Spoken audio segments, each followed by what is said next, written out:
తెలంగాణలో ఏకంగా 74 లక్షల ఓట్లు తొలగించవచ్చన్న సూచనలు కనిపిస్తున్నాయి. ఓటర్ల జాబితా ప్రత్యేక సమగ్ర సవరణ ప్రక్రియలో ఎన్యూమరేషన్ ఫారాలు సమర్పించేందుకు ఇవాళ చివరి గడువు. తెలంగాణలో 3,38,26,448 మంది ఓటర్లు ఉండగా 2,64,30,494 ఎన్యూమరేషన్ ఫారాల డిజిటలైజేషన్ పూర్తయింది. ఇప్పటివరకు 78.14% డిజిటలైజేషన్ నమోదైంది. దీంతో మిగతా 73,95,000 ఓట్ల సంగతి ఏంటన్నది ప్రశ్నార్థకంగా మారింది. అటు హైదరాబాద్లో అత్యల్పంగా 58.58% డిజిటలైజేషన్ మాత్రమే పూర్తయింది.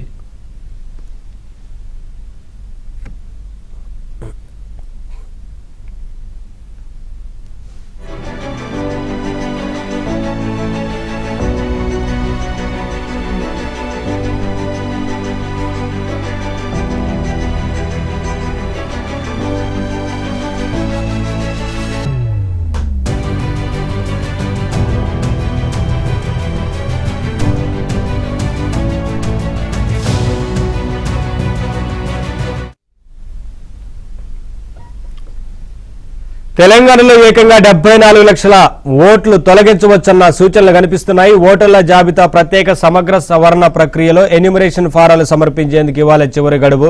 తెలంగాణలో 3,38,26,448 మంది ఓటర్లుండగా 2,64,30,494 ఎన్యూమరేషన్ ఫారాల డిజిటలైజేషన్ పూర్తయింది. ఇప్పటివరకు 78.14% డిజిటలైజేషన్ నమోదైంది. దీంతో మిగతా 73,95,000 ఓట్ల సంగతి ఏంటన్నది ప్రశ్నార్థకంగా మారింది. అటు హైదరాబాద్లో అత్యల్పంగా 58.58% డిజిటలైజేషన్ మాత్రమే పూర్తయింది.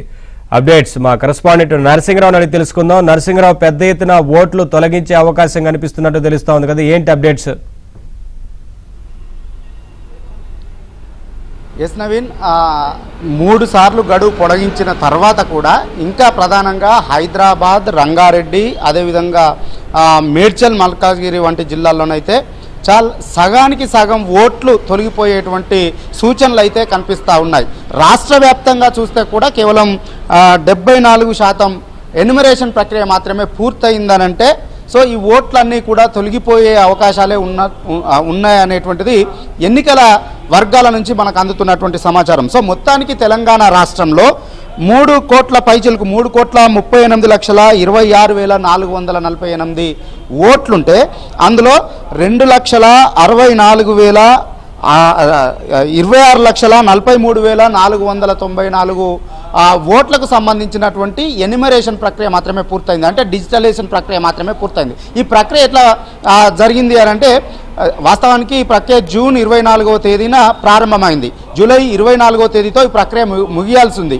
కానీ ఆ తర్వాత ఈ పర్సంటేజ్ తక్కువైనటువంటి నేపథ్యంలో పెద్ద ఎత్తున ఓట్లు తొలగిపోయేటువంటి ప్రమాదం ఉంటుంది. కాబట్టి ఎవరికి నష్టం జరగకూడదు.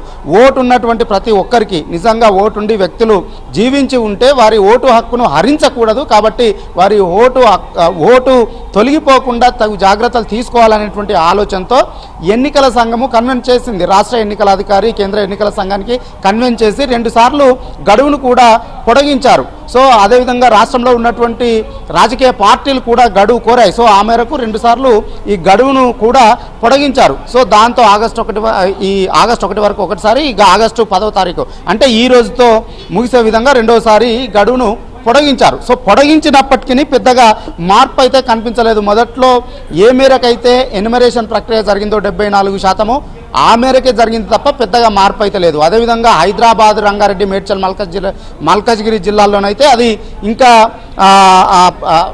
చాలా తక్కువగా నమోదైందనే చెప్పొచ్చు. సో ఇన్ని రోజుల పాటు ఎన్నికల ప్రక్రియ జరిగినప్పుడు హైదరాబాద్లో తక్కువ పర్సంటేజ్ నమోదైంది.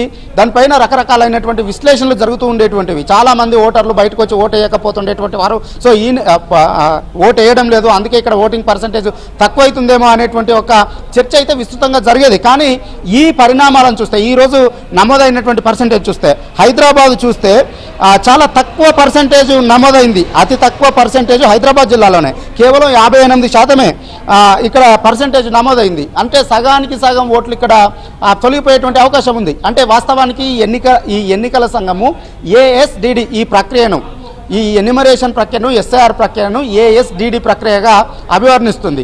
ఏఎస్డిడి అంటే absent, shift, duplicate and dead. అంటే స్థానికంగా ఉండనటువంటి వారు, ఎక్కడైతే ఓటు ఉన్నదో, ఓటు నమోదై ఉందో ఓటర్ జాబితాలో, ఆ ఓటు ఉన్నటువంటి ఆ జిల్లాలో, ఆ ప్రాంతంలో నివాసం ఉండనటువంటి వాళ్ళు, అదేవిధంగా షిఫ్ట్, ఎక్కడైతే ఓటు ఉందో అక్కడ కాకుండా మరో చోటికి వలస వెళ్ళినటువంటి వారు మరో చోటికి వెళ్ళినటువంటి వాళ్ళను గుర్తించడము, సో దాన్ని సరిచేయడము.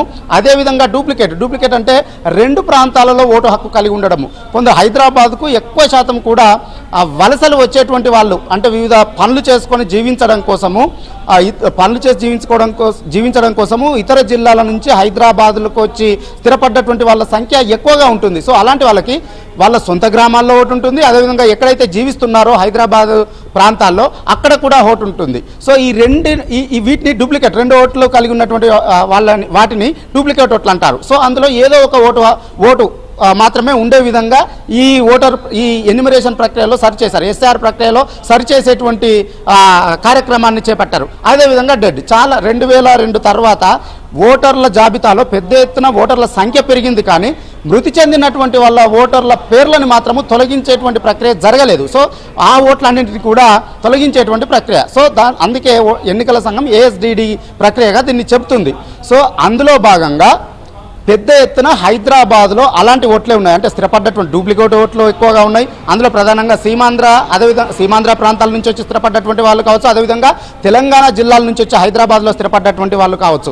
ఇక్కడ ఉన్నటువంటి ఓట్లలో ఎన్యుమరేషన్ ఫారాలు అందజేస్తే తిరిగి సమర్పించకపోవడానికి ప్రధాన కారణం ఏంటంటే వాళ్ళు వారి సొంత జిల్లాల్లోనే, వారి సొంత గ్రామాల్లోనే ఓటు నమోదు ప్రక్రియకు వాళ్ళు ఆసక్తిని చూపించారు. సో వాళ్ళ సొంత గ్రామాల్లోనే ఎన్యుమరేషన్ ఫారాలను అందజేశారు, కానీ ఇక్కడ అందజేయలేదు. సో అది హైదరాబాద్ జిల్లాలో ప్రధానంగా ఓటింగ్ తక్కువగా నమోదు కావడానికి, ఈ ఎన్యుమరేషన్ ఫారాలు డిజిటలైజేషన్ ప్రక్రియ తక్కువగా నమోదు కావడానికి ప్రధాన కారణంగా చెప్తా ఉన్నారు హైదరాబాదు, అదేవిధంగా మేడ్చల్, మల్కాజ్గిరి, రంగారెడ్డి జిల్లాల్లో. సో అందుకే ఇక్కడ పర్సంటేజ్ తక్కువగా ఉంది. ఓవరాల్గా కూడా మృతి చెందినటువంటి వాళ్ళ సంఖ్య ఎక్కువగా ఉంది, డూప్లికేట్ ఓటర్ల సంఖ్య ఎక్కువగా ఉంది. సో అందుకోసమే ఈ పర్సంటేజ్ అనేటువంటిది ఉంది అనేటువంటి మాట ఎన్నికల సంఘం చెప్తా ఉంది. సో ఓవరాల్గా కనుక చూసుకున్నట్లయితే మొత్తంగా ఇప్పుడు 100% ఈ 3 కోట్ల ఏదైతే మొత్తం ఓటర్లు ఉన్నారో 3,38,00,000 ఓటర్లు, వారందరికీ కూడా ఎన్యుమరేషన్ ఫారాల ప్రక్రియను ఇచ్చారు. 100% అందజేశారు, అంటే ఎక్కడైతే అడ్రస్లో ఉందో వారికి. కానీ తిరిగి వచ్చినవి మాత్రము కేవలము 2,64,30,30 ఎన్యుమరేషన్ ఫారాలు మాత్రమే తిరిగి వచ్చాయి. అంటే 73,95,954 ఓట్లు. వాటి పరిస్థితి ఏంటంటే ఇప్పుడు ఆసక్తికరంగా మారింది. అయితే ఎన్నికల సంఘం మాత్రము ఒకటే విషయాన్ని చెప్తా ఉంది, ఎవరైతే ఎన్యుమరేషన్ ఫారాలను అందచేయలేదో వారందరికీ కూడా నోటీసులు ఇస్తారు. సో ఏ అడ్రస్లు ఉన్నాయో అడ్రస్లో నోటీసులు ఇచ్చి అప్పటికీ కూడా మళ్ళీ ఎన్యుమరేషన్ ఫారాలు తిరిగి రాకపోతే రీజన్ చెప్పి ఆ ఓటర్ల జాబితా నుంచి తొలగిస్తారు. సో ఈ ప్రక్రియనైతే మొత్తానికి ఎస్ఆర్ ప్రక్రియ ఈ రోజుతో ముగుస్తుంది. ఈ 70 లక్షల పైచలకు ఓటర్లు మాత్రము తొలగిపోయేటువంటి అవకాశాలే ఎక్కువగా కనిపిస్తూ ఉన్నాయి. అందులో హైదరాబాద్, మేడ్చల్, మల్కాజ్గిరి, రంగారెడ్డి జిల్లాలో ఎక్కువగా ఉంటాయి. యాదాద్రి భువనగిరి జిల్లాల్లో మాత్రమే ఎన్యుమరేషన్ ప్రక్రియ మాత్రము 90% మించి నమోదైంది నవీన్. సో మొత్తానికి ఈ విషయంలో సాయంత్రానికి మళ్ళీ ఫుల్ క్లారిటీ వచ్చేటువంటి అవకాశం ఉంది. Thank you Narasimha.